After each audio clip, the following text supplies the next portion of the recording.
dots. Bitcoin dots ASMR box. Alright, some thoughts. We the new Bitcoin mafia. Alright, so Bitcoin is solidified happiness. Now, what does this mean? Why does it matter? Etc. So the first simple idea is, if you could take all of your economic power, energies, and joys, and just like impute it into like a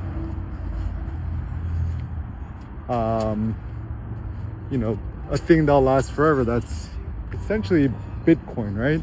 So the downsides of owning like physical house or property is, like you're gonna get bored of your house. Like, I'm trying to think, it's like even the joy of owning a single family home, I wonder if that's just also a novelty that'll wear off.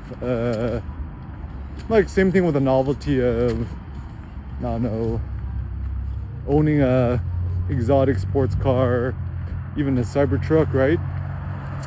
Because maybe this is my interesting Zen Taoist philosophy understanding, right? Anything in the physical realm, we're gonna get used to it and bored of it. But maybe things in the digital cyber realm, we will never tire of it. It's kind of interesting, right? Because, what is always the most interesting news?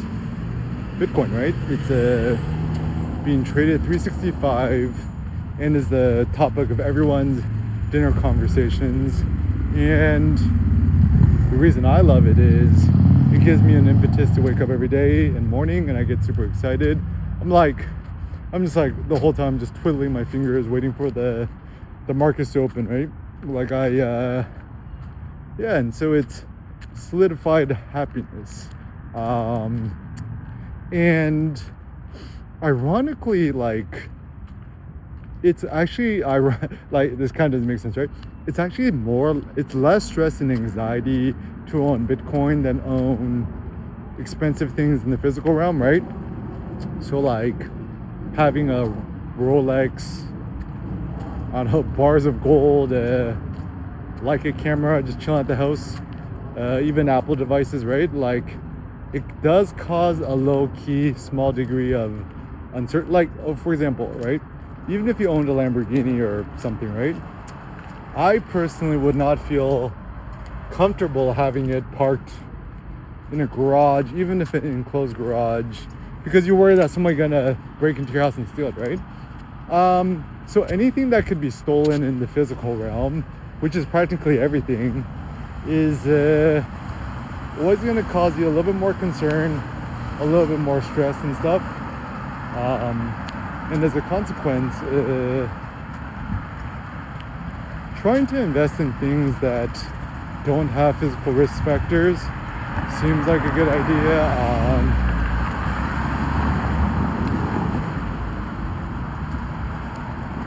Even the downside of owning a Tesla, right? Doesn't matter how good and expensive and nice your Tesla is, as long as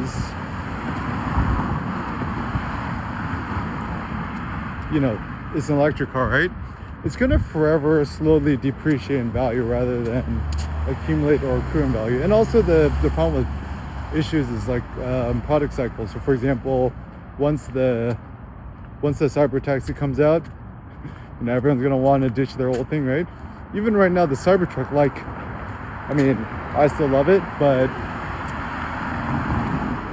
even for myself, I think the Cybertruck novelty has actually already kind of worn off. Like, I went to a Tesla dealership, sat in one, and I was like, it's cool, but whatever. Now I'm more interested in turning your own body into a Cybertruck. That's a real big thought. And yeah, Apple devices, like it all sucks. The only thing worth getting is like an iPad Pro, the small one. But besides that, everything else kind of sucks. Like, even I was thinking, it's like,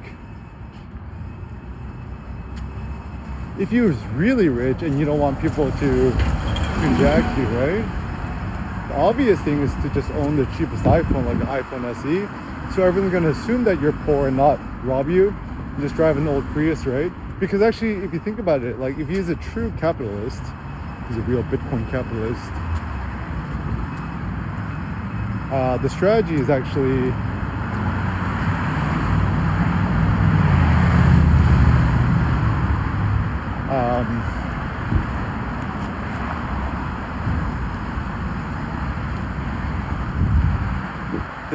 is actually to pour all of your money into capital accumulation, even like $10,000, right? Like far more virtuous to put that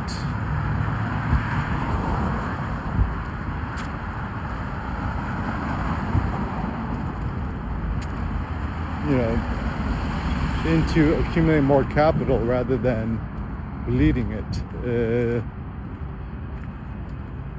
right? Because there are certain things on the planet and life which are fleeting, but Bitcoin is the only thing that lasts forever.